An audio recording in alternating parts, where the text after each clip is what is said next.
नमस्कार, बहुत बहुत स्वागत है आप सभी का। शाम के 7 बजने को है और वक्त हो चला है आपके फेवरेट शो म्हारो राजस्थान का। आप सबके साथ मैं हूं प्रियंका राय। चलिए सबसे पहले आपको ये बता देते हैं कि 7 बजे की कौन कौन सी 7 बड़ी और सबसे अहम खबरें होने वाली हैं। तो 7 बजे खबर नंबर 1 आपको दिखाएंगे शाह का मिशन मारवाड़। खबर नंबर 2 होगी लंपी पर सियासी लड़ाई। खबर नंबर 3 आपको दिखाएंगे बेरोजगारों का हल्ला बोल। खबर नंबर 4 दिखाएंगे व्यापारी को धमकी।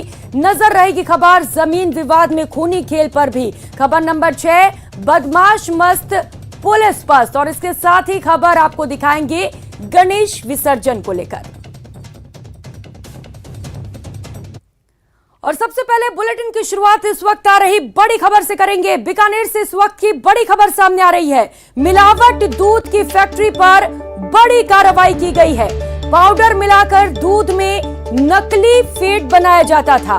छतरगढ़ एसडीएम के नेतृत्व में इस कार्रवाई को अंजाम दिया गया है। स्वास्थ्य विभाग, प्रशासन और पुलिस ने संयुक्त रूप से इस बड़ी कार्रवाई को अंजाम दिया है। भारी संख्या में दूध में नकली फीड बनाने का माल बरामद किया गया है। 25 कट्टे नकली फैट बनाने का पाउडर जब्त किया गया है।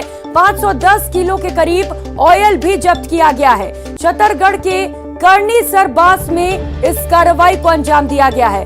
जिला कलेक्टर भगवती प्रसाद कलाल ने इस पूरे मामले का खुलासा किया है।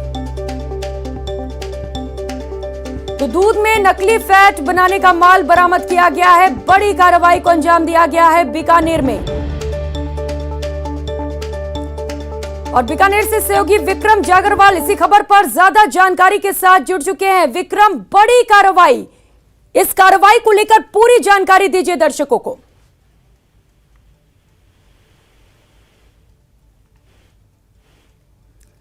विक्रम, मेरी आवाज पहुंच पा रही है आप तक? चलिए, फिलहाल सहयोगी से संपर्क नहीं हो पा रहा है इस वक्त। ये बड़ी खबर आपको बीकानेर से बता रहे हैं, जहां पर मिलावटी दूध की फैक्ट्री पर बड़ी कार्रवाई को अंजाम दिया गया है। पाउडर मिलाकर दूध में नकली फैट बनाया जा रहा था।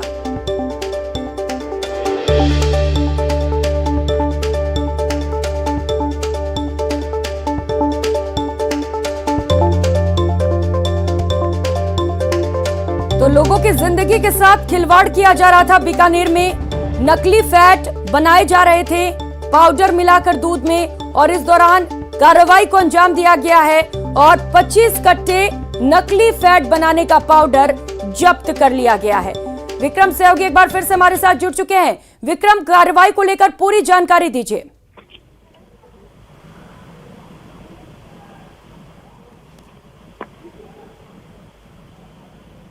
विक्रम, मेरी आवाज पहुंच पा रही है आप तक?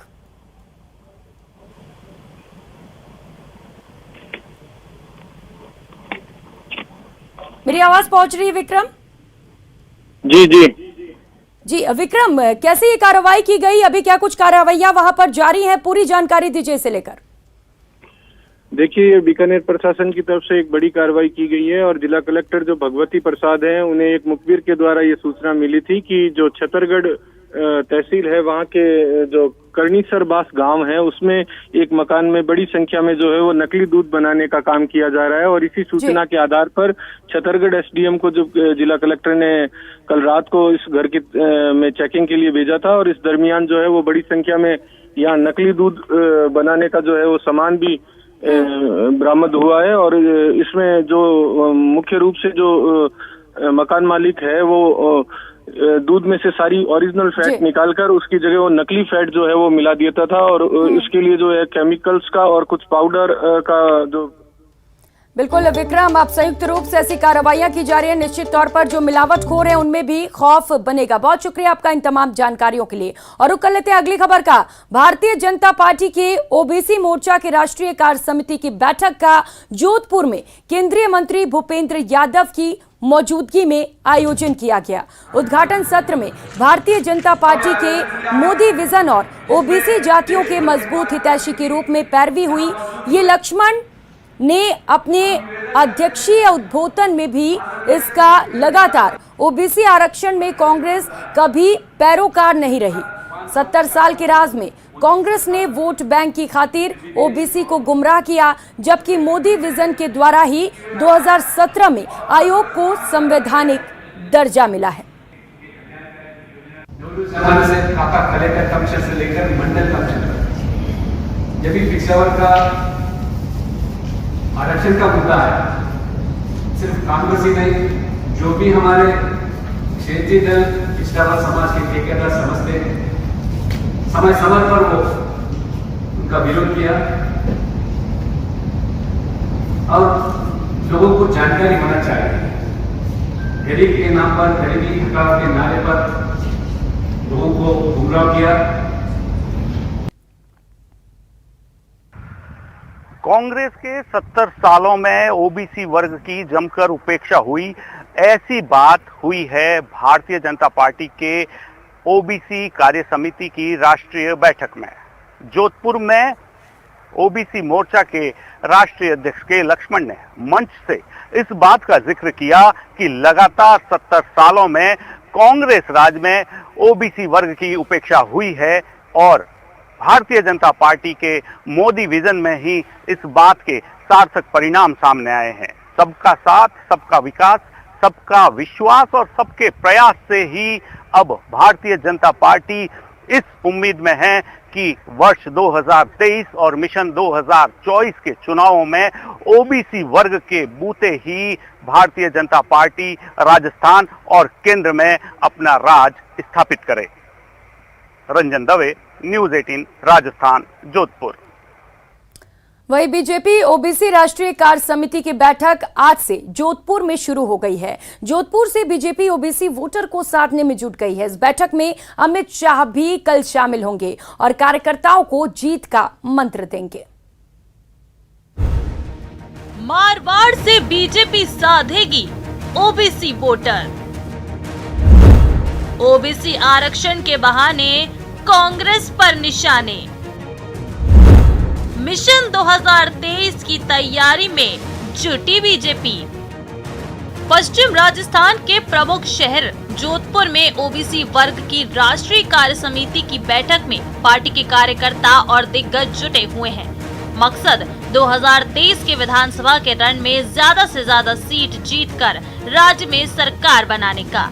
चुनाव में जाने से पहले भाजपा का जोर सोशल इंजीनियरिंग पर होगा ताकि ओबीसी समेत सभी वर्गों को अपने साथ जोड़ सके। दरअसल मुख्यमंत्री अशोक गहलोत के गृहनगर में भाजपा ओबीसी फॉर्मूला आजमाकर आगामी चुनाव में एक बड़े वोट बैंक के रूप में एक वर्ग को अपने पाले में डालने की जुगत में है।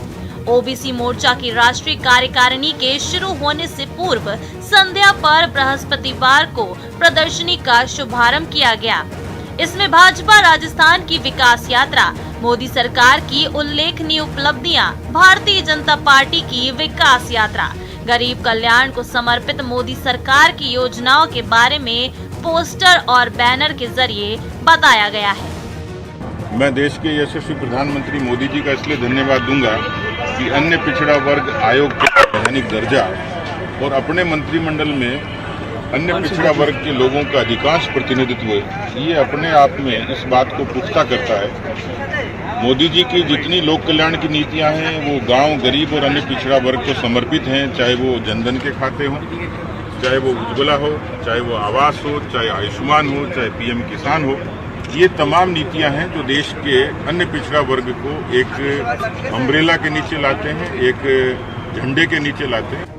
राष्ट्रीय ओबीसी मोर्चा कार्य समिति में मोदी सरकार के पिछले 8 वर्ष में पिछड़े वर्ग समाज के लिए किए गए महत्वपूर्ण निर्णयों पर चर्चा के साथ ही कई राजनीतिक प्रस्ताव पास किए जाएंगे। विविध सत्र में केंद्रीय स्तर के नेता संबोधित करेंगे। बैठक में राजस्थान के मौजूदा हालात पर चर्चा होने के साथ ही ओबीसी वर्ग को पार्टी के साथ जोड़ने पर जोर दिया जाएगा ताकि पूरे प्रदेश में पिछड़े वर्ग का समर्थन लेकर सरकार बनाएंगे। पार्टी का दावा है कि पिछले 75 साल में जब कभी भी अन्य पिछड़े वर्ग के आरक्षण का मुद्दा आया है, कांग्रेस ने समर्थन नहीं किया। कभी 75 साल के अंदर कांग्रेस पिछड़ा वर्ग के विरोधी थे। जब भी आरक्षण का मुद्दा आया, खाका कलेक्टर कमीशन से लेकर मंडल कमीशन कभी कांग्रेस का समर्थन नहीं किया। राजस्थान के विधानसभा चुनाव मिशन 2023 और लोकसभा चुनाव 2024 में पार्टी को इस मंथन से कितनी सीटें मिलेंगी, ये इस बैठक के बाद जमीनी स्तर पर किए काम तय करेंगे। बैठकों के आखिरी दिन केंद्रीय गृह मंत्री अमित शाह भी रहेंगे, जो कार्यकर्ताओं में उत्साह का संचार करेगा। फिलहाल स्थानीय भाजपाइयों की पूरी ताकत अमित शाह के दौरे को लेकर लगी नजर आती है। रंजन दवे, न्यूज़ 18 राजस्थान, जोधपुर। वहीं बीजेपी ओबीसी मोर्चा के राष्ट्रीय अध्यक्ष के लक्ष्मण के बयान पर कांग्रेस ने पलटवार किया है। पीसीसी प्रवक्ता स्वर्णिम चतुर्वेदी ने कहा कि बीजेपी प्रदेश में ओबीसी वर्ग की उपेक्षा की बात करती है तो आश्चर्य होता है। वो ये भूल जाते हैं कि जिस प्रदेश का मुख्यमंत्री स्वयं ओबीसी वर्ग से हो, वो भी तीसरी बार वहां ओबीसी वर्ग की अपेक्षा की बात करना बेईमानी है। जनता पार्टी के ओबीसी मोर्चा के राष्ट्रीय अध्यक्ष राजस्थान आकर देश भर के ओबीसीओं के उपेक्षा की बात करते हैं तो आश्चर्य होता है। वो ये भूल जाते हैं कि राजस्थान में तो मुख्यमंत्री ही ओबीसी वर्ग से हैं और 3 बार मुख्यमंत्री बने हैं। भारतीय जनता पार्टी के नेताओं को सच्चाई की बात करनी चाहिए, सच की बात करनी चाहिए। जनता को किस प्रकार से राहत दे सकते हैं महंगाई से, बेरोजगारी से, इस बारे में बात कर। और चलिए अब आपको दिखाते हैं जोधपुर से आई तस्वीरें जो शर्मसार करती हैं, इंसानियत को बदनाम करती हैं। पहले आप ये तस्वीरें देखिए जरा। सड़क पर जहां तक नजर जाएगी, बीच सड़क पर यूं ही गायों के शव पड़े हैं। पूरे 1 किलोमीटर तक तस्वीरें आपको विचलित कर सकती हैं, लेकिन यही सच है। लंपी से गौवंशों की हो रही मौत के बाद ये तस्वीरें आम सी हो गई हैं। नियम कहता है कि सरकार के निर्देश हैं गाय की मौत के बाद गहरा गड्ढा खोदकर दफनाने का, लेकिन उसकी तामील कितनी हो रही है उसकी बानगी ये तस्वीरें कर रही हैं, जो आई हैं जोधपुर के गंगाना रोड पर स्थित राजीव गांधी कॉलोनी से, जहां सड़क पर गायों के शव पड़े हैं, सड़ रहे हैं, बीमारियों को दावत दे रहे हैं, लेकिन इलाके के लोग दुर्गंध से जीने को भी मजबूर हैं। लेकिन प्रशासन है जिससे शायद कुछ दिख ही नहीं रहा और सियासत तो हो ही रही है।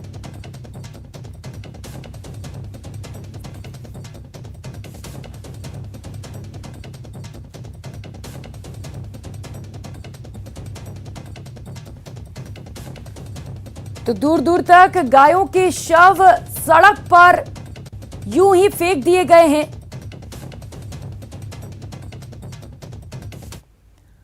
लंपी को लेकर सियासी जंग जारी है। बीजेपी प्रदेश सरकार को घेर रही है। प्रदेश भर में बीजेपी जिला कलेक्ट्रेट में ज्ञापन सौंप रही है। साथ ही सरकार को लंपी में निपटने को लेकर पूरी तरह से फेल बता रही है। की तरफ से कोई किसी तरीके का व्यक्तिगत तौर पर सरकार का कोई प्रयास दिखता नहीं है। सरकार खाली वर्चुअली कनेक्ट है या चिट्ठी पत्री लिखती है या उसको राष्ट्रीय आपदा घोषित करने की काम करती है। लेकिन ये बताएं, क्योंकि राजस्थान से कंसर्न है, कम से कम यहाँ के गोवंश को, पशुधन को बचाने के लिए, किसानों को सहूलियत देने के लिए आपका नैतिक कर्तव्य है कि राजस्थान में इस चीज को युद्ध स्तर पर आप लोग एक अच्छी कार्य योजना के साथ करें तो मुझे लगता है बेहतर होगा। लेकिन अभी स्थिति जिस तरीके से देखते हैं वो बहुत ही मानवीय संवेदनाओं को झकझोरने वाली है और दुर्भाग्यपूर्ण भी है, चिंताजनक भी है। सरकार संज्ञा शून्य है। 74 ऐसे पशु चिकित्सालय उपकेंद्र है जो बंद पड़े हैं। इस लंपी के फैलने के बाद एक भी चिकित्सक और पशुधन सहायक की नियुक्ति नहीं हुई, दवाइयां नहीं है और मृत पशुओं को दफनाने के लिए वैज्ञानिक तरीका नहीं है। और जिन गरीब किसानों के लाखों रुपए के पशु चले गए, उसका सर्वे करवा करके उनको मुआवजा देना चाहिए, परंतु पता नहीं अशोक गहलोत जी को क्या हो गया है, वो इस तरफ काम कर नहीं पा रहे हैं। वीर तेजा जी जैसे गौरक्षक जहाँ पर रहे हो, जिन्होंने गौवंश की रक्षा करी हो, उन्हें पूछते हो, वहां पर जिंदा गाय की रक्षा तो बहुत दूर की बात है, जो मरी हुई गाय है उसको भी इस तरह से फेंका गया है जैसे कि कोई सोच भी नहीं सकता। ऐसी भयावह है वहां पर परिस्थितियां बनी हुई है और वो बीमारी फैलेगी जिस तरह से फेंका हुआ है। कलेक्टर्स हैं, उनसे मेरी बात हुई, वो सारी रिपोर्ट मुख्यमंत्री तक पहुंचा रहे हैं लेकिन ऊपर से कोई ना आदेश आ रहा है ना कोई सहायता आ रही है, जैसे कि ये उनकी प्राथमिकता ही नहीं है, क्योंकि प्राथमिकता तो उनकी कुछ और है। मुख्यमंत्री है राजस्थान की, जो राज्य सरकार है उसकी प्राथमिकता अभी परिवार बचाओ है, गाय बचाओ बिल्कुल भी नहीं है। तो दिल्ली तुरंत आ जाएंगे। देश राजस्थान के अंदर जो कोई भी घटना हो रही है वो उनके लिए मात्र छोटी सी घटना है। तो लंपी को लेकर सियासत तेज है। बीजेपी इसे मुद्दा बना रही है, सवाल उठा रही है। गायों की मौत के बाद खुले में छोड़ने को लेकर, सड़क पर गायों के शवों को लेकर तो अब पशुपालन मंत्री ने मोर्चा संभाल लिया है। लालचंद कटारिया ने सभी जिला कलेक्टर्स और स्थानीय निकायों को संक्रमित पशुओं का गाइडलाइन के मुताबिक दफनाने के निर्देश दिए हैं।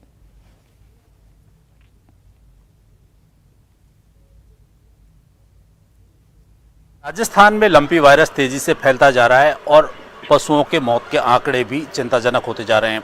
हमारे साथ पशुपालन मंत्री लालचंद कटारिया हैं, उनसे बात करते हैं कि जिस तरीके से मृत पशुओं को स्थानीय निकायों द्वारा खुले में डाला जा रहा है, किस तरीके से वो हानिकारक हो सकता है और किस तरीके से सरकार इस मामले को लेकर गंभीर है।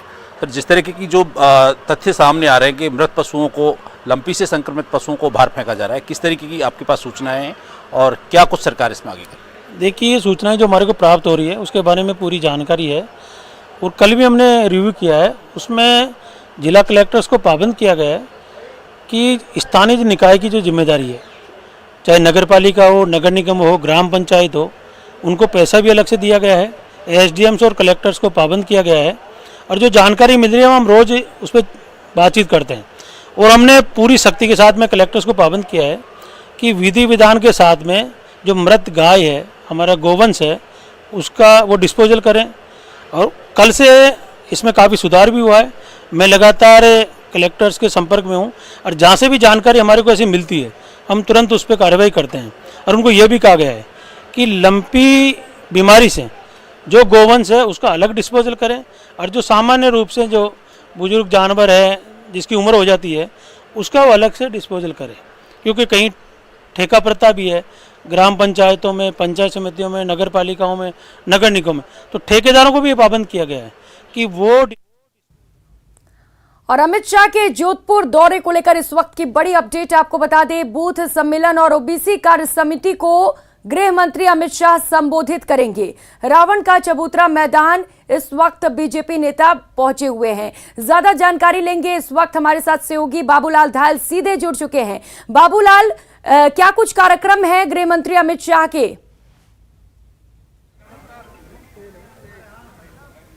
जी देखिए, कल अमित शाह जब आएंगे तो ये जो मेरे सामने जो पंडाल बना हुआ खचाखच भरा हुआ नजर आएगा। तैयारियां देखने के लिए केंद्रीय मंत्री गजेंद्र सिंह शेखावत इस वक्त यहाँ पर रावण का चबूतरा मैदान पहुंचे हैं। उनके साथ में प्रदेश के प्रभारी जो हैं अरुण सिंह वो मौजूद हैं। बीजेपी के तमाम जो बड़े नेता हैं वो यहाँ पर तैयारियों को देख रहे हैं कि कहीं कोई कमी तो नहीं रह गई है। मुख्यमंत्री के घर में कल बीजेपी एक बड़ी हुंकार भरने वाली है और तमाम बीजेपी के नेताओं और कार्यकर्ताओं में ज़बरदस्त उत्साह यहाँ देखने को मिल रहा है। गजेंद्र सिंह शेखावत जी हमारे साथ हैं। शेखावत साहब, कल आपको लगता है कि मुख्यमंत्री के घर में बीजेपी एक बड़ी हुंकार भरेगी? देखिए, भारतीय जनता पार्टी के बूथ के कार्यकर्ता इन 4 लोकसभा क्षेत्र के जिस उत्साह के साथ में कल यहाँ आएंगे, वो उत्साह अपने आप में, जिस तरह का उत्साह भारतीय जनता पार्टी का प्रदेश भर में है, उसका परिचायक होगा। और कल जो यहाँ से शुरुआत होने वाली है वो शुरुआत 2023 के चुनाव का राजस्थान का आगाज होगा। और जिस तरह की परिस्थितियाँ हैं, जिस तरह से राजस्थान भर में वर्तमान सरकार के खिलाफ गुस्सा है, आक्रोश है, जिस तरह से वर्तमान सरकार ने राजस्थान की जनता के साथ में धोखा किया है, ऐसा राजस्थान के आबाल, वृद्ध, पुरुष, महिला सभी लोग जो महसूस करते हैं, उस कुशासन को उखाड़ फेंकने की कल से यहाँ से शुरुआत होगी। आपको लगता है मारवाड़ में पिछली बार भले ही आपकी सरकार नहीं बनी लेकिन नेक टू नेक फाइट हुई थी और बीजेपी ज्यादा पीछे नहीं थी? आपको लगता है अगली बार ज्यादा कुछ हासिल नहीं होगा कांग्रेस को? पूरे प्रदेश में भारतीय जनता पार्टी में सिर्फ आपको स्मरण कराना चाहता हूं कि भारतीय जनता पार्टी और कांग्रेस पार्टी के कुल मतों का अंतर जो है वो 0.5% से कम था। 1.5 लाख से भी कम वोटों के अंतर से वो सरकार की कुर्सी पर बैठने, सत्ता की कुर्सी पर बैठने के कामयाब हुए थे। और उसके लिए उन्होंने जो झूठ बोले थे, जो किसानों की कर्जा माफ़ी का झूठा वादा किया था, जो युवाओं को बेरोजगारी भत्ते का वादा किया था, जो महिलाओं को सुरक्षा का वादा किया गया था, युवाओं को रोजगार का वादा किया गया था, अब वो सब हकीकत पूरे राजस्थान की जनता के सामने है। और राजस्थान की जनता स्वतः स्फूर्त तरीके से अब की बार कांग्रेस को सत्ता से उखाड़ फेंकने की तैयारी कर रही है। और आप अगर इतिहास उठा करके भी देखें। ठीक है बाबूलाल, आपसे और भी ज्यादा जानकारी लूंगी। इस वक्त की बड़ी अपडेट दर्शकों को बता दें, गृह मंत्री अमित शाह इस वक्त जैसलमेर पहुंच चुके हैं। इस वक्त की बड़ी खबर, और जैसलमेर से सहयोगी श्रीकांत व्यास हमारे साथ जुड़े हुए हैं। श्रीकांत, किस तरीके की हलचल वहां पर?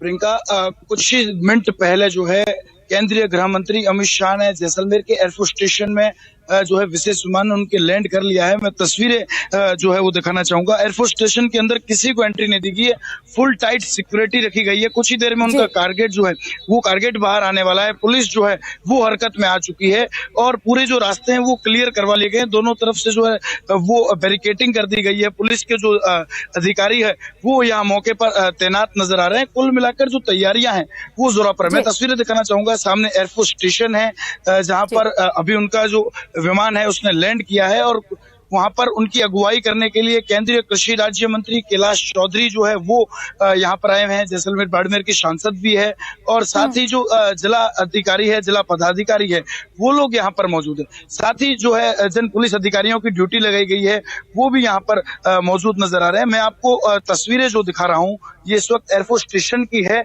और ये तस्वीरें जो है वो बयां करती है कितनी टाइट सिक्योरिटी रखी गई है। और सिक्योरिटी इस कदर रखी गई है कि मीडिया को जो है वो भी एयरफोर्स स्टेशन के अंदर एंट्री नहीं को भी जो है वो दूर रखा जा रहा है। और जो छतें हैं उन पर पुलिस कर्मी जो है वो तैनात किए गए हैं। कुछ ही मिनट पहले जो है वो केंद्रीय गृह मंत्री अमित शाह का जो विमान है वो लैंड कर चुका है। वो एयरफोर्स स्टेशन से अब बीएसएफ के डाबला कैंट जाने वाले हैं, जिसको लेकर उनका टारगेट जो है वो यहाँ से निकलेगा। ये तस्वीरें जो है श्रीकांत, यहाँ पहुंचने के बाद कार्यक्रम क्या क्या है अमित शाह के, जो है ये भी जरा बताइएगा। अमित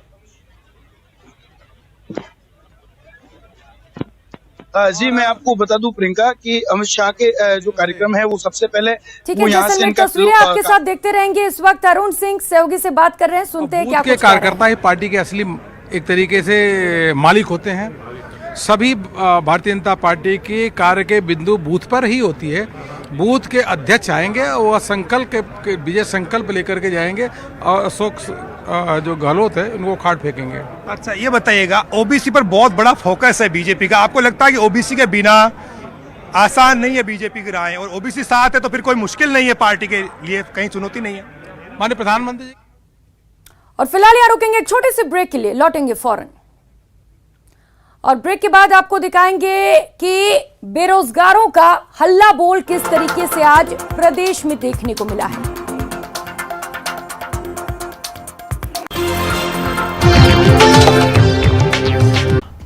लंपी पर लापरवाही,